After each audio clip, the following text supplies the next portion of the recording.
Fraud isn't just something that happens to the big corporations. It is a real risk for small businesses too, and often it comes from the people you trust most.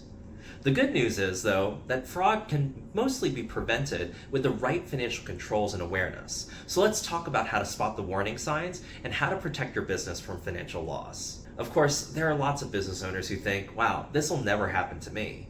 But the truth is, small businesses often lack the oversight necessary to be able to ensure that their financial controls are in place. One person may hold all of the financial duties just by virtue of headcount. Fraud is often internal, too. Maybe it's an internal key employee or perhaps a vendor that's close to information that can take advantage of weak controls in your system. And without proper checks, very small errors can go unnoticed for a good amount of time until it's too late. Remember that fraud doesn't just cost money, it damages trust and ruins businesses. Fraud can, of course, take on many forms, including payroll fraud, where employees can manipulate hours or create fake entries. Expense fraud, where false expense claims can be submitted. Billing fraud, where there might be fake invoices or unauthorized payments. Cash theft, where money is taken away from the business before it even gets recorded in the books. And cyber fraud, where phishing scams, wire fraud, and hacked accounts happen all over the place. Knowing the risks is the first step toward preventing them. Now, how to be on the lookout for these kinds of warning signs? First, look out for unusual financial activity. Unexpected cash shortages or higher than normal spikes in expenses should be investigated. Employees who refuse oversight, they don't want to share the financial details of what they're working on, or they rarely take vacations so that they always have control over what it is that they manage.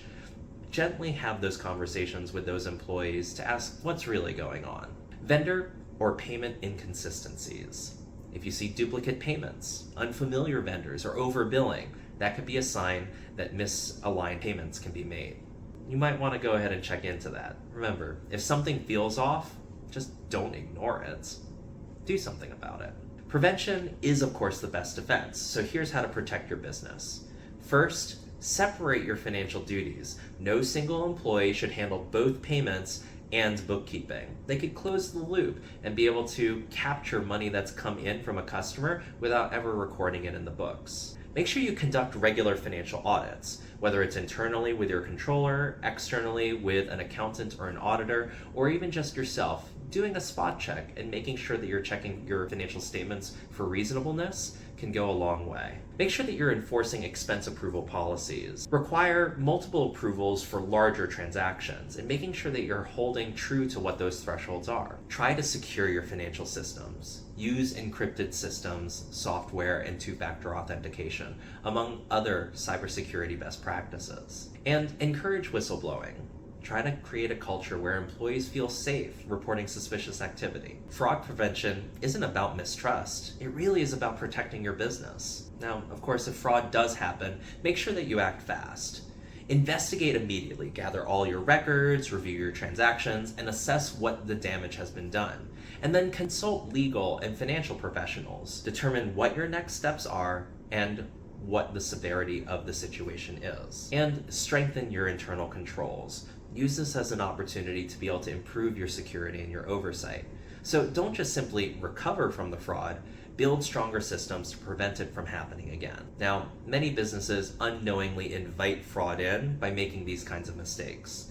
One is relying on trust alone instead of implementing financial controls. Second could be failing to review financial reports regularly to catch those anomalies. Another could be not securing your online accounts can make them easy cybercrime targets. And ignoring employee complaints or concerns about financial misconduct is a big miss if someone is waving the flag at you. So remember that fraud can happen to anyone, but you can take actions today to be able to protect your business. While it can happen in any business, it is far less likely when you have the right financial controls in place. Protecting your business starts with awareness, oversight, and prevention. And if you want to safeguard your finances and strengthen your fraud prevention strategy, let's have a conversation. We'd love to help you build a system that protects your hard-earned money and your business.